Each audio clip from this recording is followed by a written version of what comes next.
Assalamualaikum warahmatullahi wabarakatuh. Salam sejahtera buat kita semua. Om Swastiastu, Namo Buddhaya, salam kebajikan.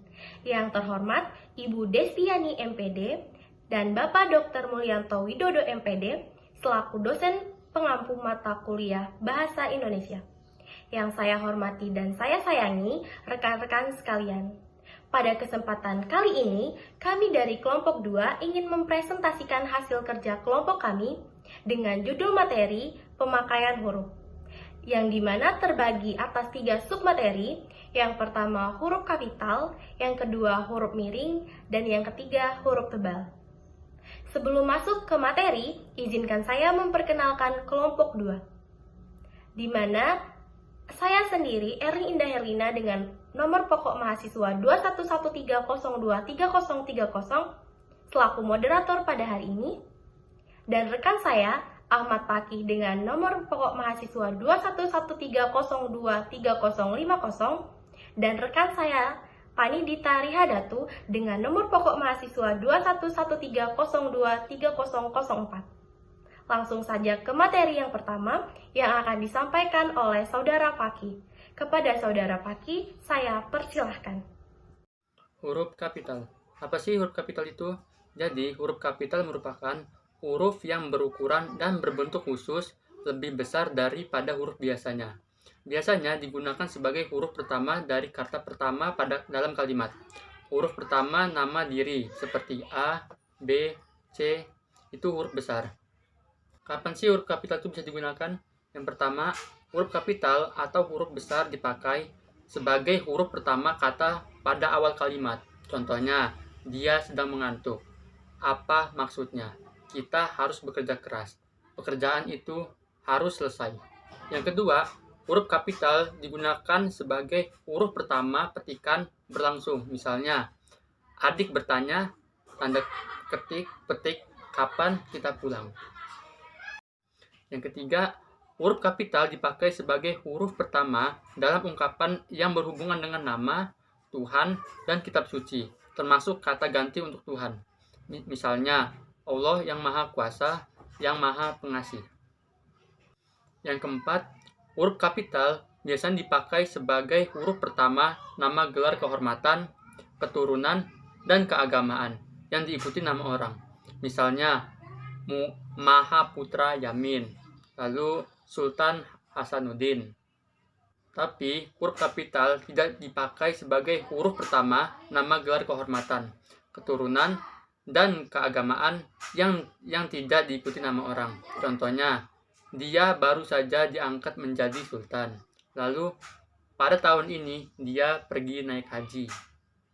Yang kelima, huruf kapital dipakai sebagai huruf pertama unsur nama jabatan dan pangkat yang diikuti nama orang atau yang dipakai sebagai pengganti nama orang tertentu, nama instansi, atau nama tempat. Misalnya, Wakil Presiden Adam Malik.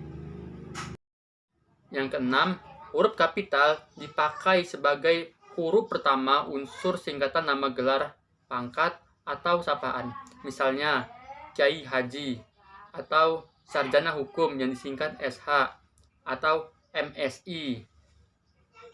Yang ketujuh, huruf kapital dipakai sebagai huruf pertama unsur-unsur nama orang. Misalnya Ahmad Fakih, Fani Dita, Erlin, dan lainnya. Huruf kapital bisa juga tidak dipakai sebagai huruf pertama nama orang yang digunakan sebagai nama jenis atau satuan ukuran.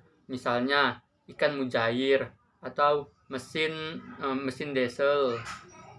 Huruf kapital dipakai sebagai huruf pertama nama bangsa, suku bangsa, dan bahasa. Misalnya suku Jawa atau negara Indonesia.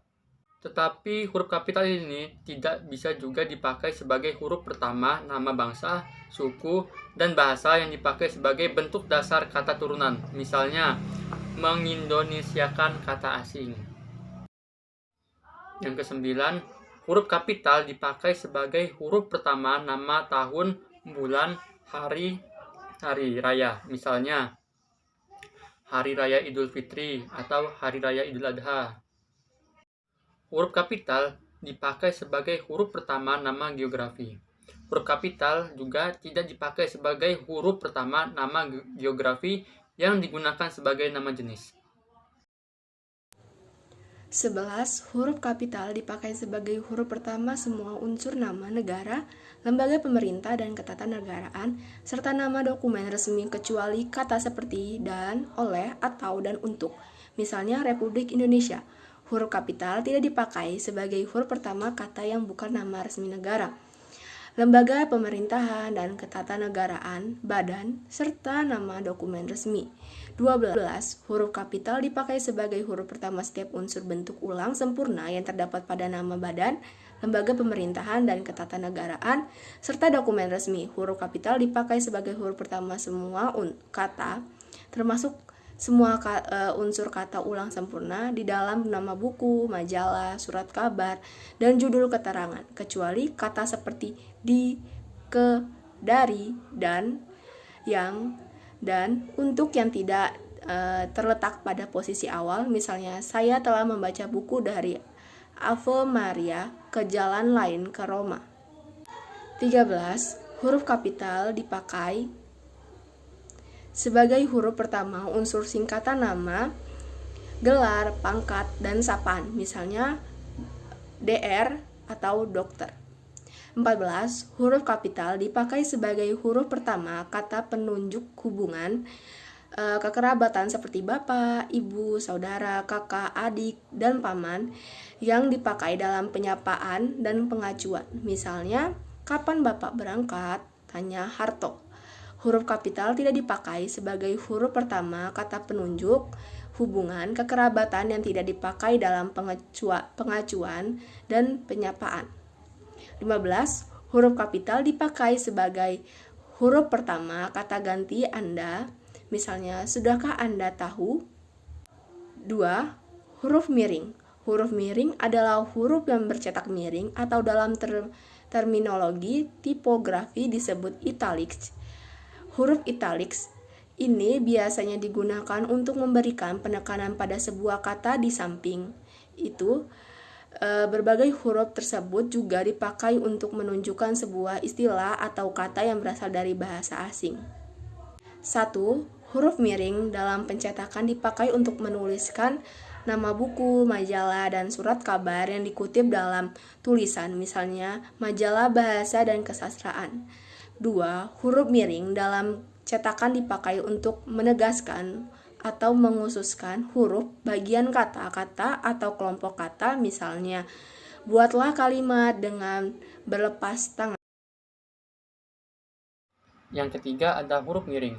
Huruf miring dalam cetakan dipakai untuk menuliskan kata nama ilmiah atau ungkapan asing kecuali yang telah disesuaikan ejaannya. Misalnya, nama ilmiah buah manggis ialah Garcinia mangostana.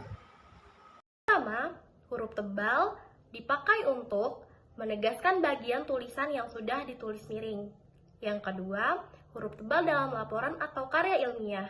Penggunaan huruf tebal dalam laporan atau karya ilmiah digunakan untuk menuliskan judul buku, bab, bagian bab, daftar isi, daftar tabel, daftar lambang atau simbol, daftar pustaka, indeks, dan lampiran.